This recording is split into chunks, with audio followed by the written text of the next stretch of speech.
It's D-Day, and the Planet mechanics are on the road early. Dick and Jem have promised to deliver takeaways for Daniel with the air bike at lunchtime.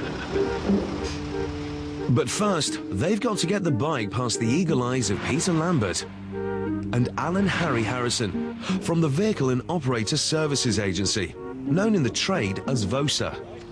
They'll be inspecting the bike for roadworthiness. They've never seen a vehicle like this before, but seem decidedly unfazed. Intrepid duo.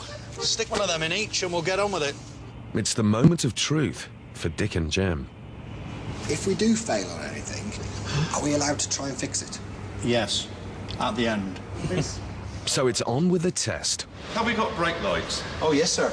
2 sets of brake lights. Yes. Here we go. Look. Stunning. It's looking reasonably good. What are we testing here?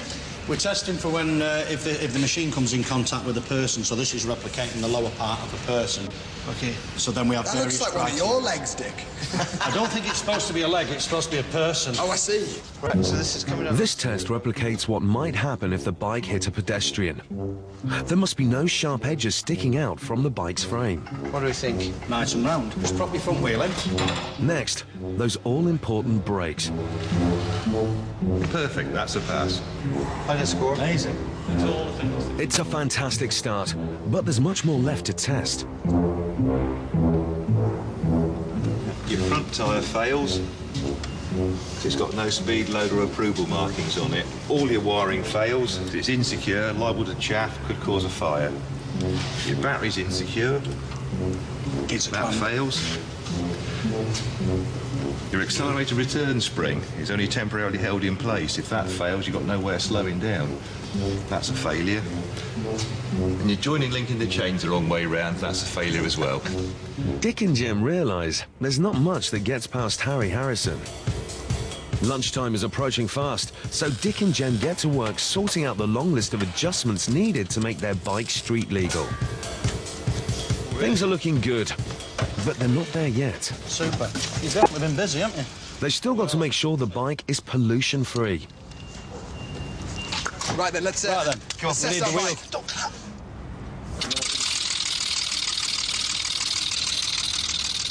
Stunning. 85. 85, well in. Well in.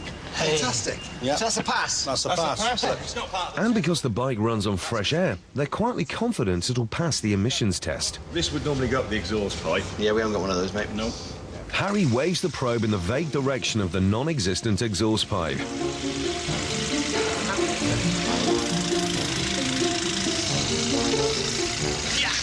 Absolutely nothing. Look, that makes it all worthwhile. Wow. That makes it all worthwhile. Absolutely nothing. Well done. Cheers, mate. Thank you very much for that. It's been a pleasure to Harry, be thanks, mate. Yeah. This is the first time an air-powered motorbike has ever passed the VOSA test.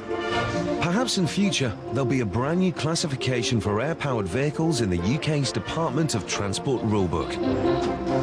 But there's no time to waste. Back in Bath, things are heating up in the kitchen.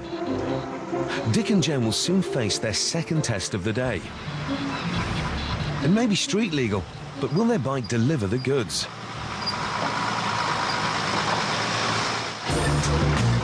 The air-powered motorbike has passed the vehicle inspection test with flying colours.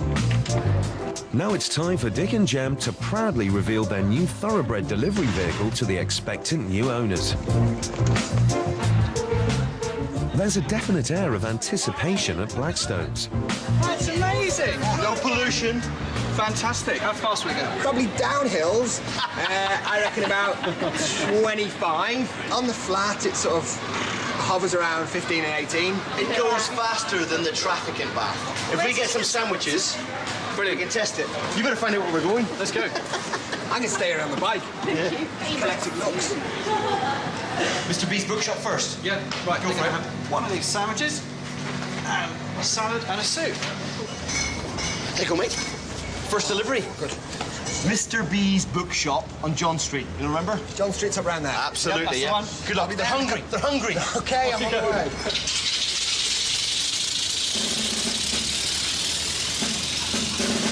And with that distinctive rattle, she's off. The first hurdle is the cobbles. Then Jem must navigate a quick route right through the heart of Bath's busy city centre.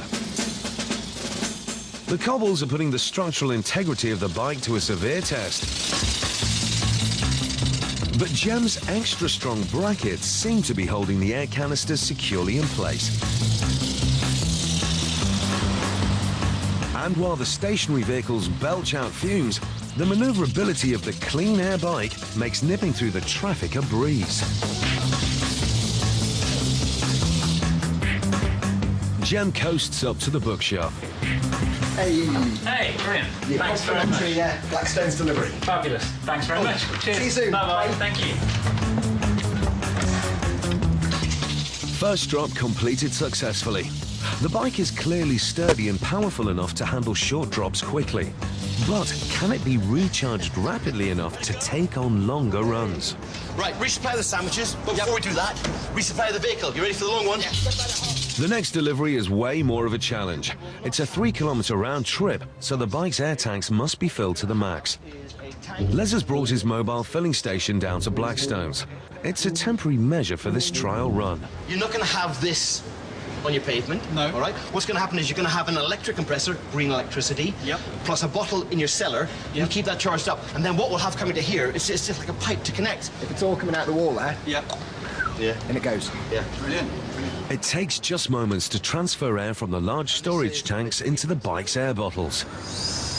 It's incredibly quick compared to batteries on an electric vehicle, which can take hours to recharge. And the whole system can be emission-free if the electricity used to power the compressor comes from renewable sources, like solar or wind power. More sandwiches? Yes, please.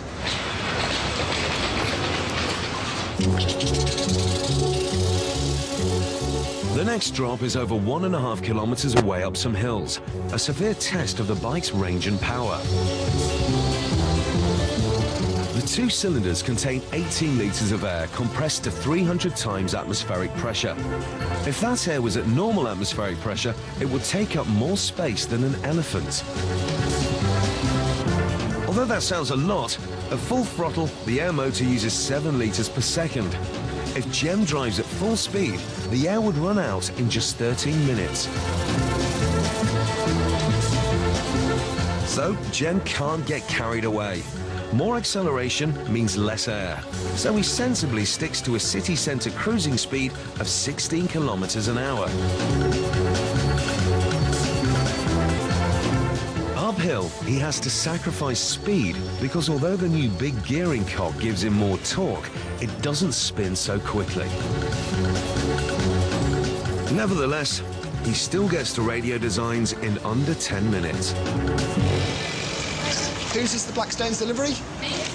Oh, there you go. No worries. See you both soon. Bye. More satisfied customers. But Jem still has to get back to base.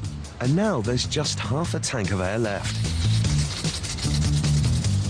Fortunately, it's downhill most of the way, so Jem can turn off the motor and coast to save that precious air supply. Jem is looking like one happy delivery man. The mission has been a great success. The air bike has coped with Bath's cobbles, hills and traffic. And in the future, if bikes are specially built to accommodate larger air tanks within their frame, they could have an even greater range, allowing businesses like Blackstone's to expand beyond the city limits. Well, it did radio designs. That's fantastic. That's quite far away, that one. I was a little concerned. We got there and we had just over half a tank left. Right. Got back and we had a little bit more than a cough in the tank. It's been great to work with you. Thank you so much. That's a pleasure. Thanks a lot. Really enjoyed it. Thanks, Jim. Pleasure. The trial has proved that this prototype air bike could be a major step forwards to cleaning up our clogged up cities. It's a job well done and another fantastic result for the Planet Mechanics.